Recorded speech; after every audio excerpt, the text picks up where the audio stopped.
নমস্কাৰ জয় জয়তে আপোনালোক সকলোকে ৰঙালী বিহুৰ শুভেচ্ছা জনাম। যি সময়ত সমগ্ৰ বিশ্ব কৰোনা ভাইৰাছৰ বাবে ত্ৰস্তমান, সেই সময়ত আহি পালে অসমীয়াৰ অতিকে মৰমৰ বাপতি সাহোন ৰঙালী বিহু। আনফালে চৰকাৰী লকডাউন ঘোষণা। এনে এক মুহূৰ্তত হয়তো আন দিন হোৱা হ'লে আমাৰ গাঁৱে গাঁৱে ঢোলে তালে ৰজন জনাই থাকিলেহেঁতেন। গাঁৱৰ ঘৰে ঘৰে গধূলি গৰখীয়া ৰাইজে হুঁচৰি জুৰিলেহেঁতেন। কিন্তু এইবাৰ ইয়াৰ সম্পূৰ্ণ ব্যতিক্ৰম হ'ব বা ব্যতিক্ৰম হৈছে।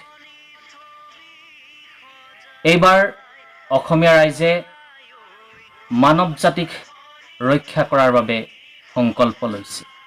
সেয়া আহক আমি সকলোৱে চৰকাৰী লকডাউন কাৰ্যসূচী মানি চলোঁ, সামাজিক দূৰত্ব বজাই ৰাখোঁ, ঘৰতে থাকোঁ আৰু কৰোনা ভাইৰাছক প্ৰতিহত কৰোঁ।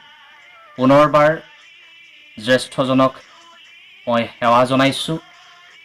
বন্ধু বৰ্গ ভাতৃ সকলোকে পুনৰবাৰ ৰঙালী বিহুৰ শুভেচ্ছা জনালোঁ। ধন্যবাদ।